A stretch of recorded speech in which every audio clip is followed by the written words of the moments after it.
ආයිබෝවන් යාළුවනේ ඔයාලා හැමෝම easy cooking YouTube channel එකට ආදරෙන් පිළිගන්නවා. ඉතින් අද අපි කතා කරන්න යන්නේ නිර්මාංශිකයන්ට හතු මස් තරම්ම සුදුසු ඇයි කියන මාතෘකාව ගැන. බොහෝ දෙනෙක් හිතන්නේ මස් නොකෑවොත් ශරීරයට ප්‍රෝටීන්, ශක්තිය සහ පෝෂණය අඩු වෙයි කියලා. නමුත් සත්‍යතාවය නිවැරදි ආහාර තෝරාගත්තොත් නිර්මාංශිකයෙකුට උනත් හොඳ සෞඛ්‍යයක් පවත්වා ගන්න පුළුවන්. ඒ අතරින් හතු කියන්නේ ඊටාම වැදගත් ආහාරයක්.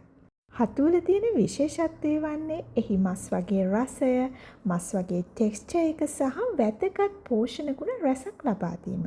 ඉතින් එහෙනම් අපි බලමු නිර්මාංශිකයෙකුට හතු මස් තරම්ම සුදුසු වන්නේ ඇයි කියලා. හතු නිර්මාංශිකයන් අතර ජනප්‍රිය වන්න ප්‍රධාන හේතුවක් තමයි එහි මස් වැනි ගතිය සහ රසය.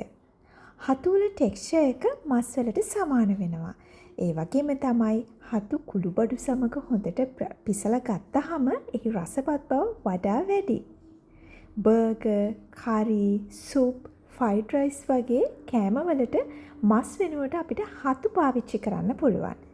ඒ නිසා මස් අතෑරපු වෙජිටේරියන් හැමෝටම හතු කියන්නේ හොඳ සබ්ස්ටිටියුට් එකක් තමයි. හතු කියන්නේ ප්‍රෝටීන් ලබා දෙන ආහාරයක්.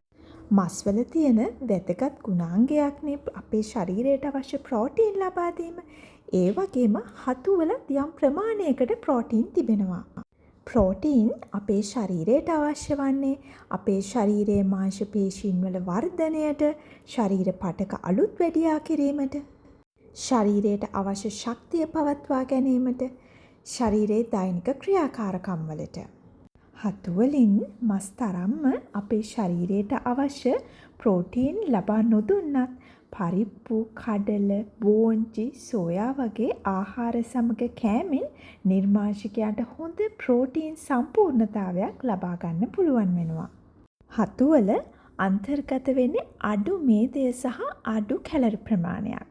මස් වර්ග කිහිපයකම සැටුරේටඩ් ෆැට් එක, එහෙමත් නැත්නම් සම්තෘප්ත මේදය සහ කොලෙස්ටරෝල් වැඩි වෙන්න පුළුවන්.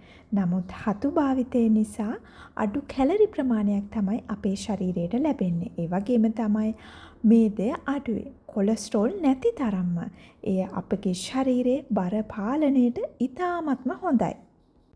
එම නිසා හතු ආහාරයට ගැනීමෙන් අධික තරබාරුව අඩු කරගන්න පුළුවන්. හෘද රෝග අවදානමත් අඩු කරගන්න පුළුවන්කම ලැබෙනවා. සෞඛ්‍ය සම්පන්න ආහාර රටාවක් අපට පවත්වා ගැනීමට හැකි වෙනවා. ඒ විතරක්ම නෙමෙයි තවත් වැදගත් කරුණක් වන්නේ හතු වල විටමින් B කොම්ප්ලෙක්ස් බහුලව තිබීම. විශේෂයෙන් විටමින් B2 රයිබෝෆ්ලේවින් මගින් ශරීරයේ ශක්තිය වර්ධනය කරනවා. ඒ වගේම තමයි විටමින් B3 මගින් මොලේ ක්‍රියාකාරීත්වය සිදු කරනවා. විටමින් B5 වගින් ආහාර ශක්තිය බවට පරිවර්තනය කරනවා.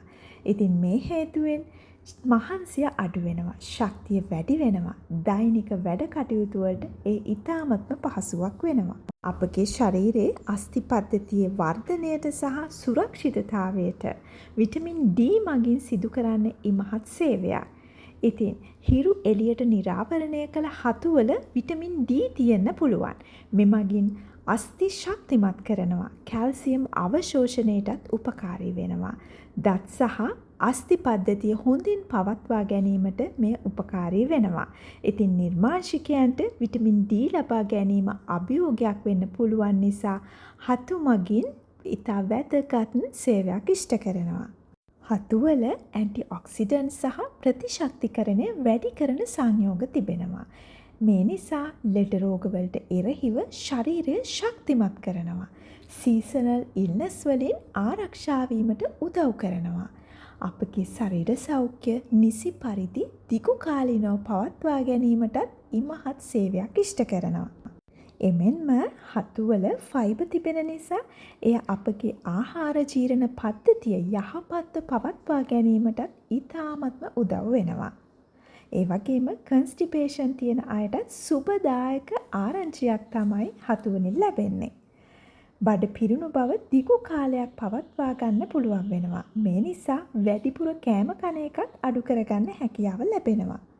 හතු කියන්නේ අපිට නිවසේදීම පහසුවෙන්ම පිළියෙල කරගන්න පුළුවන් ආහාරයක්. බොහෝ කෑම් වලට එකතු කරගන්නත් හැකියාව ලැබෙනවා. ඒ විතරක් නෙවෙයි බොහෝ විට මස් වලට වඩා අඩු වියදමකින් අපිට හතු වෙළඳපොලින් මිලදී ගන්නත් හැකියාව තිබෙනවා.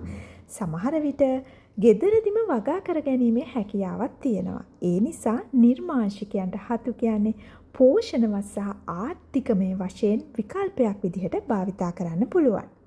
හොඳයි එහෙනම් යාළුවනේ දැන් අපි බලමු හතු වලින් ලැබෙන ගුණ මස් වලින් ලැබෙන ගුණවලට 100%ක්ම සමානද කියලා.